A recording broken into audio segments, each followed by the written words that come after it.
Bangladesh cricket টিমের লজ্জা বলে কিছু আছে আমার মনে হয় না। কারণ বাংলাদেশের মতন টিম জিম্বাবুয়ের মতন এত ছোট টিমের কাছে তাও আবার ঘরের মাঠে ম্যাচ হেরে গেল। মানে এর থেকে লজ্জার আর কিছু হতে পারে না।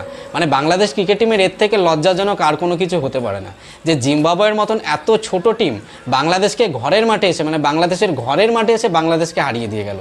এর থেকে লজ্জার বিষয় আর কি হতে পারে বাংলাদেশ ক্রিকেটের জন্য। বাংলাদেশ ক্রিকেট টিমের ক্যাপ্টেন নাজমুল হোসেন শান্ত যা স্টেটমেন্ট দিয়েছিল তাতে বোঝাই যাচ্ছিল যে ক্যাপ্টেন শান্তর মেন্টালিটিটা কেমন, মানে মাইন্ড সেট আপটা কেমন ক্যাপ্টেন শান্তর সেটা বোঝা যাচ্ছিল তার প্রেস কনফারেন্স দেখে। যে ক্যাপ্টেন বলতে পারে জিম্বাবুয়ের মতন টিমের মানে যে এই টিমের কাছেও আমাদের ম্যাচ ফাইট হতে চলেছে, তারা আর কি প্রস্তুতি নিয়েছে সেটা মানে কথাবার্তা শুনলেই বোঝা যায়।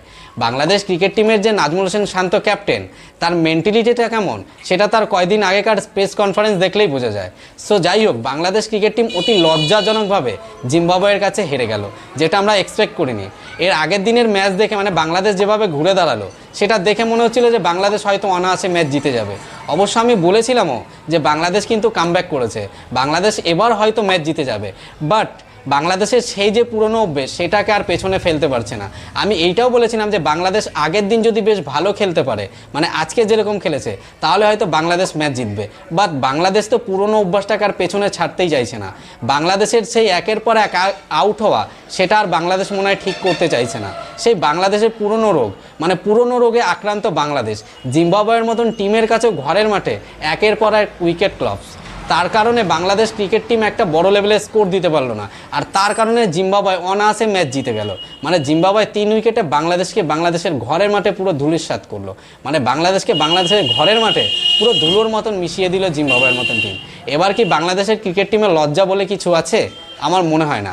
এবার হয়তো বাংলাদেশ ক্রিকেট টিমের যদি একটুখানি লজ্জা আর বিবেকবোধ যদি একটু থাকে, যে বাংলাদেশ ক্রিকেট টিম এবার থেকেও যদি চেষ্টা করে জিম্বাবুয়েকে হারানো। কারণ জিম্বাবুয়ের মতন এত ছোট টিম বাংলাদেশকে ঘরের মাঠে এসে বাংলাদেশকে এইভাবে হারাবে আমরা এক্সপেক্ট করতে পারিনি। যে জিম্বাবুয়ের মতন টিম বাংলাদেশের ঘরের মাঠে এসে বাংলাদেশকে এইভাবে হারাবে সেটা আমরা কখনোই এক্সপেক্ট করতে পারিনি। তবে বাংলাদেশের ক্রিকেট টিমকে কিভাবে ক্রিকেট খেলতে হয় সেটা শিখিয়ে দিল জিম্বাবুয়ে। মানে জিম্বাবুয়ের মতন এত ছোট টিম বাংলাদেশের ঘরের মাঠে এসে বাংলাদেশকে শেখালো যে কী করে টেস্ট ম্যাচ খেলতে হয়, কী করে ম্যাচ জিততে হয়। বাংলাদেশের ব্যাটসম্যানরা দায়িত্ব নিতে কবে শিখবে সে আমরা তো আগাগোড়ায় দেখে আসছি বাংলাদেশের ব্যাটসম্যানদের যে কোনো দায়িত্ব জ্ঞান নেই, মানে কোনো দায়িত্ব নেওয়ার কোনো সিনই নেই। তবে যে এবার ঘরের মাঠে জিম্বাবুয়ের কাছেও এইভাবে আউট হবে, মানে দায়িত্বহীন ছাড়া ক্রিকেট খেলবে, সেটা এক্সপেক্ট ছিল না। বাংলাদেশের ক্রিকেটাররা যে দায়িত্ব নেবে না তা আবার জিম্বাবুয়ের মতন এত ছোট টিমের কাছে সেটা এক্সপেক্ট ছিল না। বাংলাদেশ হয়তো বড় বড় টিমদের সাথে কখনো পারে না, সে জানতাম যে বাংলাদেশ হয়তো বড় বড় টিমদের কাছে পারছে না। বাট বাংলাদেশ ঘরের মাঠে এত ছোট টিম জিম্বাবুয়ের কাছেও যে ম্যাচ হেরে যাবে সেটা এক্সপেক্ট ছিল না।